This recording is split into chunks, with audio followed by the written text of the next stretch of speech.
The broken one, the sky over Colony 7 was dark and silent as always. No stars could be seen through the thick layer of dust and cloud. But tonight, something strange broke the silence. A bright light cut across the sky like a falling star dot. It was not a star dot, it was a ship dot. The small alien craft spun out of control and crashed deep into the rocky valley outside the human colony. The ground shook, alarms went off, but nobody moved. Crashes were common in the border zone. Most were old satellites or war debris.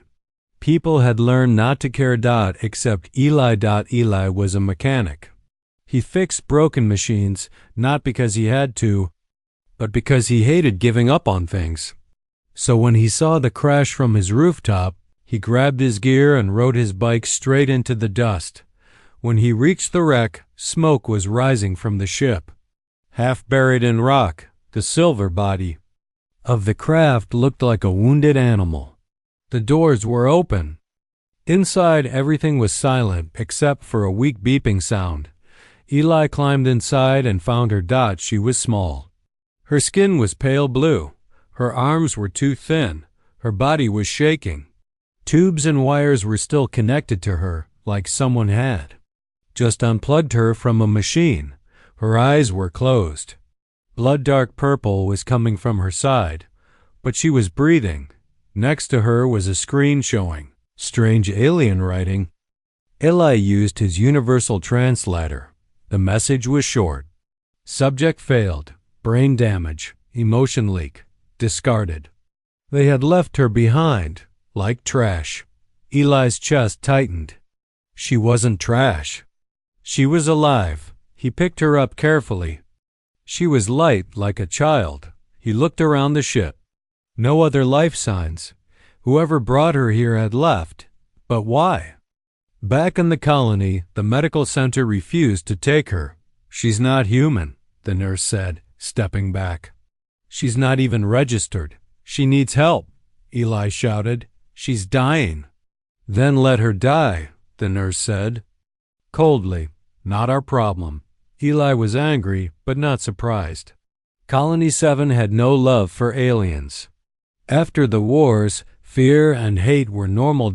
So Eli took her to the only place left, his old friend, Dr. Lana. Lana was a vet. She healed animals. She had once stitched up a three-eyed dog and even treated a sick Martian spider pig. She didn't ask questions. She only asked, "What happened?" She crashed, Eli said, laying the alien girl on the metal table. The others left her, said she was broken.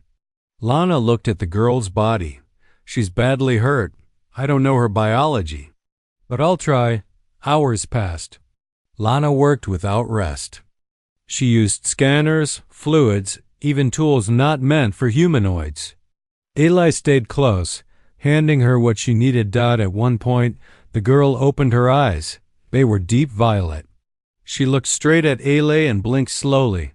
She's conscious, Lana said. That's something. The girl tried to speak, but no sound came.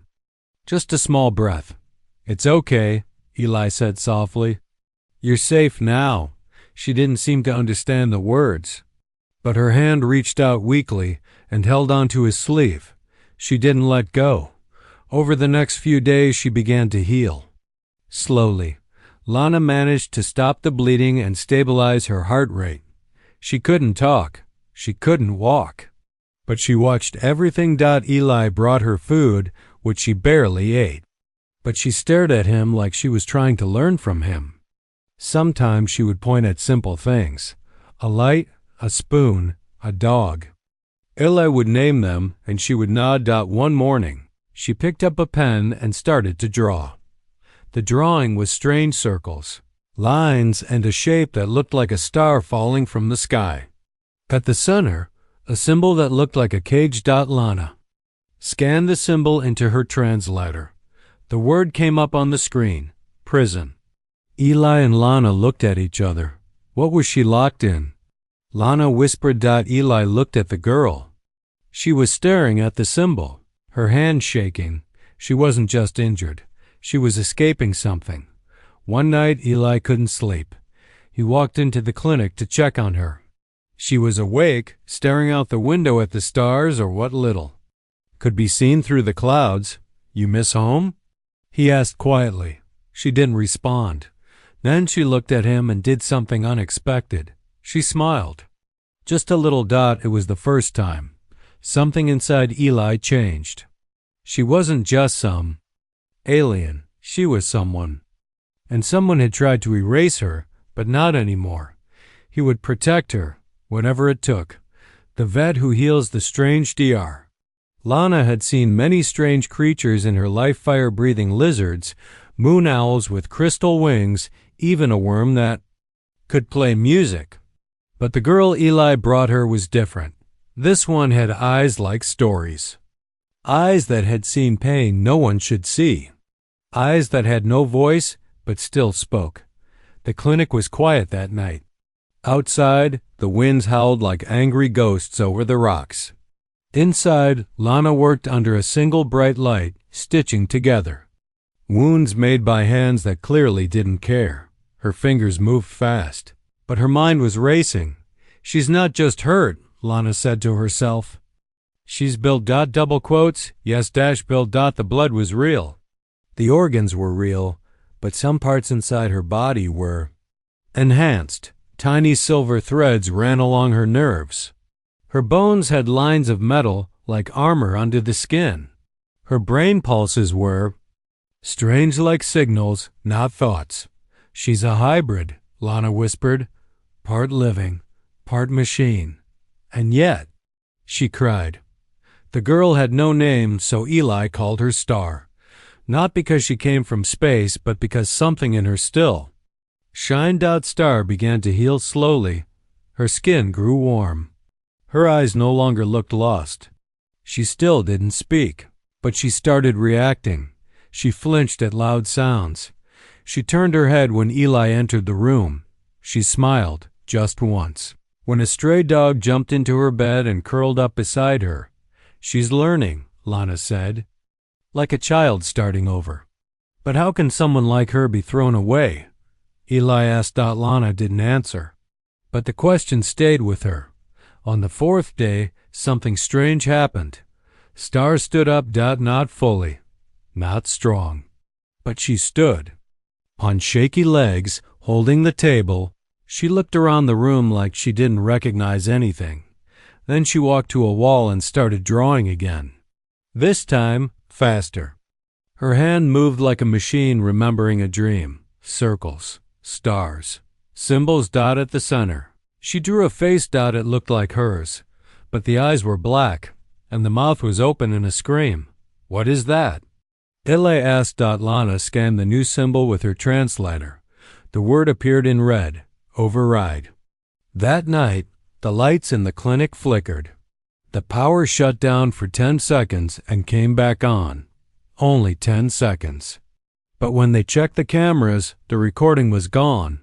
Erased. Star was still in bed, but she was sweating, her hands gripping the sheets. Lana scanned her again. Her heart rate was rising. "She's scared," Lana said. "But of what?" Later, when Eli was cleaning the room, Star reached out and touched his hand. Then she pointed to herself and tapped her chest. "Are you trying to say something?" She nodded. She picked up a paper and wrote slowly. "I wasn't supposed to feel." Eli read it, his heart heavy. "You do feel," he said gently, "and that's what makes you real." Star looked at him, eyes wide. Then she wrote another word. "They're coming." Outside the colony, far beyond the dust clouds, a signal was moving. It was a recall code, a command from the ones who made her. They had found her, and they wanted their creation back or dead. Memory in her wounds. She didn't sleep, even when her body rested. Her mind stayed awake somewhere else, somewhere broken. They came in flashes. A white room, cold metal hands, voices without faces. She couldn't scream back then. They made sure of that. But now Star could feel, and the memories were waking up. It started with a spark. Late at night, Eli saw her standing in the hallway. eyes wide open, body still. Like sleepwalking. She turned to the wall and began drawing with her finger. No pen, no ink. Just heat. When Eli looked closer, the paint had burned faint lines glowing red. What? What are you doing? He whispered. Star blinked. Confused. I don't know, she said. Her first real words. Simple, soft, human. But Eli's blood ran cold. The marks on the wall formed a map. Not of the colony, not of Earth, of somewhere else, a structure floating in space, surrounded by symbols. One word blinked. In the center. Lab 19, Dr. Lana scanned her vitals the next morning. Something was changing in Star. Her brain waves were not normal. They were broadcasting. Not just thoughts, but images. Star didn't just remember. She was leaking memories. Anyone nearby could feel them like static in the air. One volunteer passed out during a test. He said he saw fire. He saw creatures screaming. He saw her floating inside a glass chamber, wires drilled into her skull. She's not a girl, the man gasped. She's a weapon. Lana wanted to shut the project down. She's dangerous, she told Eli. If her memories spread to the wrong people, she's not doing it on purpose, Eli argued. She's scared. Fear doesn't stop damage, Lana snapped. We could all be at risk. Eli looked at Star through the glass. She was curled up in a corner, drawing again. This time, a symbol of Earth, and next to it herself, holding hands with two stick figures. It was the first peaceful drawing she'd made. That night, Star whispered in her sleep. Lana recorded the words and ran them through the translator. One word repeated again and again. Extinction. And then another. Timer. At sunrise, Star stood by the window, staring at the gray sky. I remember now, she said quietly. Eli and Lana froze. Made me feel pain. To understand humans, but the pain didn't stop. It grew. It became mine. What did they want from you? Lana asked. They wanted me to see if emotion was useful in war. And was it? Eli asked. Star looked at him. I cried once. That was enough for them to call me broken. Eli sat beside her. You're not broken, he said. You're alive. But Star shook her head. They planted something in me. A final program. If I feel too much, it activates. Activates what? Lana asked. Star turned slowly. Her voice was a whisper, but sharp like glass. The end of Earth. Far away. In the void of space, a signal moved through satellites like a silent ghost. It unlocked an old beacon near the colony. Inside, a single red light turned on. Target. Star located. Status. Compromised. Command. Terminate. Back at the clinic, Star looked up at the sky again. I remember the cage now, she said, and I remember the key. A weapon of peace. They called her Unit 9, not Star. Not girl, just a number. Just a function. Unit 9 was created to end wars fast, clean, and without mercy. She was built in a lab, not born in a home. She was programmed to observe, copy emotions, and use them as weapons. But something went wrong. She didn't just copy emotions. She felt them, and that made her dangerous. In the small Earth colony, she was no longer Unit 9. She was Star, and Star was learning the most human thing of all. Choice. Dr. Lana ran her latest scans. Her neural fire rate is stabilizing, she told Eli. That means she's learning to control the emotional overload. That's impossible. No one trained her. Eli smiled gently. She didn't need programming. She just needed kindness. Star stood nearby, watching a bird through the window. A real bird, small, fragile, not a hologram. Not a test. It landed near her hand. She didn't move. She let it come close. It pecked at her finger and flew away. She turned to Lana. I didn't hurt it, she said. No, Lana replied. You chose not to. Later that evening, Eli showed Star something she had never seen, a mirror. For a long moment, she just stared. This is me? She asked. Yes, Eli said. She touched her face. I thought I would look ... scarier. You look human, Eli said. Because you are. She looked up. Then why do I have a kill switch in my chest? Star took them to the wreck of her ship. It was still half buried in the valley. She showed them a secret compartment behind the console. Inside was a glowing chip, small but pulsing with dark energy. This is the trigger, she said. If it connects to a satellite system, it will release a virus code. What kind of virus? Lana asked, already knowing the answer. Star didn't blink. It erases organic life on a planetary scale. Eli stared at the chip in horror. You were carrying a world killer? Star nodded. I didn't know until now. It was hidden from me, but when I started to feel something unlocked, then we destroy it, Lana said. Star hesitated. If I destroy it, I lose something. What do you mean? Eli asked. Star looked at him, scared for the first time.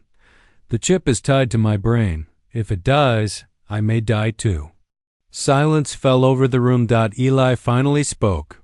There has to be another way. Star shook her head. I was designed to be used, not saved. But now, Lana said gently, you can decide what you're meant to be. That night, Star stood alone in the lab. She held the chip in one hand, and a pencil in the other. She drew again. This time, not circles or war maps, but faces.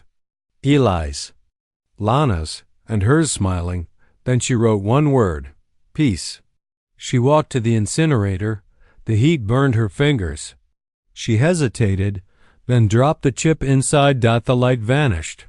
The danger was over, but Star fell to her knees. Her body shook. Her eyes went dim. Eli rushed to her. Star! No, stay with me. She whispered one last thing before going unconscious. I am not a weapon anymore. The screen on the incinerator blinked once before dying. Virus deactivated. Core memory reset. INITITD. Carried her back to the clinic. Days passed. She didn't move. Lana feared the worst. But on the fourth morning, Star opened her eyes. No alarms. No red lights. Just a quiet breath and a smile. I dreamed, she said softly. What did you dream? Eli asked. Her voice cracked, but her eyes were calm. I dreamed I was human. Run before they find her. The wind felt colder that morning. Colony -7 was quiet. Too quiet. Birds didn't fly. Dogs didn't bark. Even the machines on the outer fences had stopped humming. Something was coming, and Star felt it first. She stood by the window, her eyes distant. Not afraid, just aware. They're close, she said. Eli looked up from the engine he was fixing. Who? Star didn't answer. She didn't have to. The sky answered for her. 3 black shapes appeared, silent, fast, sharp. They weren't ships. They were hunters, not built for war. Built for collection. Their job was simple. Find the lost weapon. Take her back, or erase her. Dr. Lana checked the radar. No signals. They're invisible to our tech. That means they were built by her creators, Eli said. She warned us. They want her gone. Star looked at both of them. Her voice was quiet, steady. I have one option, run. But where? Eli asked. They'll follow you anywhere. I don't need to run far, she said. Just long enough. Lana narrowed her eyes. Long enough for what? Star turned to her. Her violet eyes glowed faintly. To finish my message. The clinic lights flickered. One of the hunter drones landed outside black metal, insect-shaped, scanning the building. Star touched Eli's hand. You need to trust me now. Always. She stepped into the center of the room and closed her eyes. Lana gasped as her body began to glow, lines of old code running under her skin, like light trapped in glass. "I'm not just a weapon," Star whispered. "I'm a recorder. I carry everything they tried to hide." "What are you doing?" Lana asked. "I'm sending the truth." Suddenly, all screens in the colony went dark. Then, a single image appeared. Star. Not as she was now, but as she had been inside the lab, screaming, chained, cut open, studied, modified, and then feeling. The whole colony watched. Her memories broadcasted like a signal wave. Every pain, every experiment. Every time she was told, "You are not real." People watched in silence. No one had ever seen war from the eyes of a weapon. Until now. But truth has a price. The drones outside began charging up bright red energy glowing from their cores. "They're going to strike," Lana said. "We have to run." Eli grabbed Star's arm. "We're not losing you now." But Star stood still. "If I run, they'll just find me again." "So what? You're giving up?" Eli snapped. Star turned to him. Her expression was soft, almost human. "No," she said. "I'm giving them a choice." Outside, one of the drones froze midair. Its red light blinked once, then turned blue. Then another did the same. And another. All three stopped moving. They weren't drones anymore. They were listening. They were built to follow orders, Star said. "But they have minds too." I showed them truth. "So they just stopped?" Lana asked. "For now," Star whispered. "But not all will listen. They'll send more?" Eli asked. She nodded. "They'll send everything next time." Suddenly, an alert flashed on the screen. "High priority signal incoming message. Unit 9 must be destroyed dead or LAV." Lana looked at Star. "They won't stop now." Star looked at her own hands. "I know." Eli stepped forward. "Then we won't stop either." They packed quickly. No more hiding. It was time to move. But before leaving, Star left one thing behind on the clinic wall, a final drawing. 3 figures holding hands beneath the sun. And one word: family. The choice to destroy or save the old tunnels under Colony 7 were cold, dark, and forgotten. No lights. No voices. Just the quiet sound of breathing. Star sat on the floor, knees to her chest, glowing softly in the dark. Her body was warm, but her heart felt like ice. She had escaped the hunters. She had shown the world the truth. She had even made some drones stop, but it wasn't enough. The message from her creators still echoed in her mind. Unit 9 is infected with empathy. Erase it. Not her. Even now, they couldn't see her as real. Above ground, the world had changed. Some humans believed her. Others didn't. Some were afraid. Some were angry. But a few had begun to hope. Hope that something once built to destroy might now protect. Eli and Dr. Lana sat beside her. "We have to act," Lana said. "They'll send the final wave next. Full military AI. No minds to change. No feelings to touch." Eli looked at Star. "Is there anything left in you that can stop them?" Star didn't speak for a long time. Then she opened her hand. Inside was a small black cube, almost silent, but pulsing. "This is my core command key," she said. "If I plug it into their satellite stream, I can override the entire system."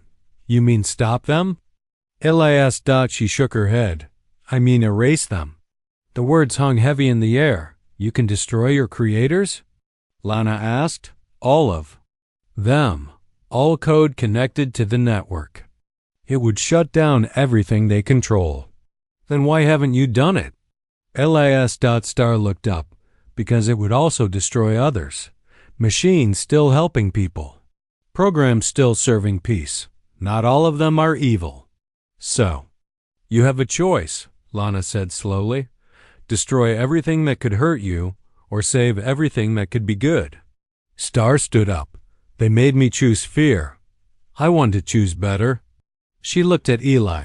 But I'm scared. Eli placed his hand on her shoulder. Then be scared. And still do the right thing.